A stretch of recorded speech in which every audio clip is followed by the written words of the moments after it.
Welcome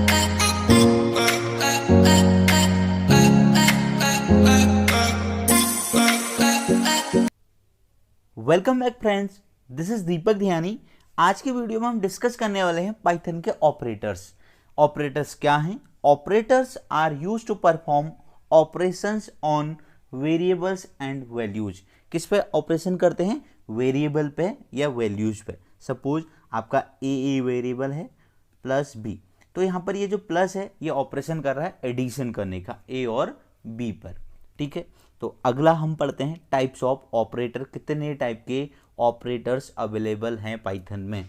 तो पहला है अरिथमेटिक ऑपरेटर्स, दूसरा है कंपैरिजन या relational operator, third is assignment, fourth is logical, fifth is bitwise, six is membership operators and seventh is identity operators. तो पहला ही हम कैटेगरी पढ़ते हैं पाइथन अरिथमेटिक ऑपरेटर्स। तो पहला है एडिशन, ये आपको पता होगा कैसे काम करता है। दूसरा है आपका सब्ट्रैक्शन, माइनस करता है, जैसे 10 - 5 किया है तो यहाँ पर आपका आंसर 5 आएगा। मल्टीप्लिकेशन, मल्टीप्लाई करता है 10 × 5 तो आपका आंसर आएगा 50। डिवीज़न क्या करता है? सपोज आपने लिखा है 20/2 तो आपका आंसर आएगा 10। मॉड्यूलस क्या करता है? बहुत इंपॉर्टेंट चीज़ है, ये बहुत काम आने वाली है। It calculates the remainder. क्या निकाल के देता है ये आपको? रिमाइंडर देता है।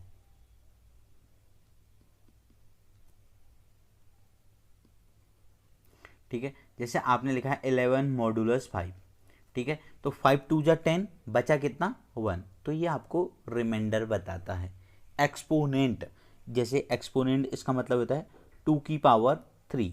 ठीक है, तो सपोज मैं ये लिखता हूँ 2 टाइम मल्टीप्लाई 3, तो इसका आंसर होगा 8। ठीक है, तो ये आपकी पावर, रेज टू पावर का कैलकुलेशन करके देता है। फ्लोर डिवीजन, फ्लोर डिवीजन कैसे काम करता है? सपोज आपने लिखा है 11 फ्लोर डिवीजन 2, तो आपका आंसर आएगा 5। अब एक कभी कभी पूछ लिया जाता है कि डिवीजन और फ्लोर डिवीजन में डिफरेंस बताइए। जो डिवीजन होता है ये आपके पॉइंट डेसिमल तक कैलकुलेशन करता है, और जो आपका फ्लोर डिवीजन होता है ये डेसिमल तक कैलकुलेशन नहीं करता है। सपोज आपके पास यहाँ नंबर होता है 11 डिवीजन 2/2, तो यहाँ पर आपका आंसर आता 5.5। ठीक है, और अगर इसी की कंपैरिजन में हम देखें फ्लोर डिवीजन को, तो ये आपका पॉइंट में या डेसिमल पे कैलकुलेशन नहीं करता है, ये डायरेक्ट आपको 2 × 5 = 10, तो ये डेसिमल के बाद वाला कैलकुलेशन नहीं करता है। ठीक है, simple. Next is Python comparison operators. Comparison operator होते हैं इक्वल। ठीक है, ये इक्वल टू ऑपरेटर होता है, not equal, greater than, less than, greater than और इक्वल टू, लेस देन और equal to. Next is Python assignment operator. तो मैंने आपको x = 5 का मतलब बता दिया है, ये 5 असाइन टू x। 5 किसको असाइन हो रहा है? x को। और इधर है प्लस इक्वल टू, तो इस बात को हम ऐसे भी लिख सकते हैं x = x + 3 या x + 3। ये क्या है? इसका एक शॉर्ट फॉर्म है। सपोज आपने लिखना है x = x - 3, तो आप इसको लिख सकते हैं x - 3। तो सेम एज ऐसे ही आपका चलता रहेगा, मल्टीप्लाई के साथ, डिवाइड के साथ, मॉड्यूलस के साथ, फ्लोर डिवीजन के साथ, एक्सपोनेंट के साथ, एंड के साथ, और के साथ, तो ये सारा चलता रहेगा। तो और इम्पॉर्टेंट ऑपरेटर और हैं लॉजिकल ऑपरेटर्स। तो इसमें लॉजिकल में 3 होते हैं, एंड और नॉट। एंड क्या कहता है? If both the operands are true then condition becomes true.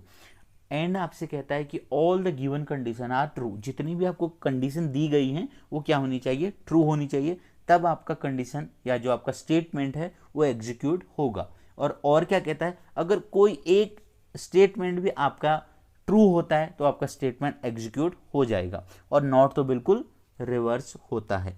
तो ये जैसे जैसे क्वेश्चन हम करेंगे तो इन सारी बातों को हम समझ जाएंगे, क्योंकि हमें समझ में तब आता है जब हम एग्जाम्पल बनाते हैं। तो अभी आपने बस यहाँ पर ये सीखना है कि ऑपरेटर क्या है, कैटेगरी क्या क्या है, बस आपने भी ये ध्यान रखना है।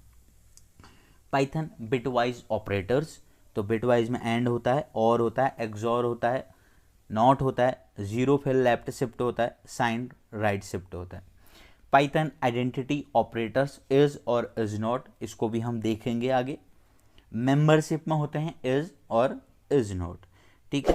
तो ये हमारी थी ऑपरेटर्स की कैटेगरी, और आगे हम जाके इनका पूरा यूज देखेंगे डिटेल में प्रैक्टिकली, तो हमें चीज़ें ज़्यादा समझ में आएंगी। बस अभी आपने यहाँ पर ध्यान से देखना है कि कितने टाइप के ऑपरेटर हैं और कौन सा ऑपरेटर कौन सी कैटेगरी में रखा गया है। तो गाइज, अगर आपको वीडियो अच्छी लगी तो प्लीज़ वीडियो को लाइक कीजिए और चैनल को सब्सक्राइब कीजिए। मिलते हैं नेक्स्ट वीडियो में। Thank you.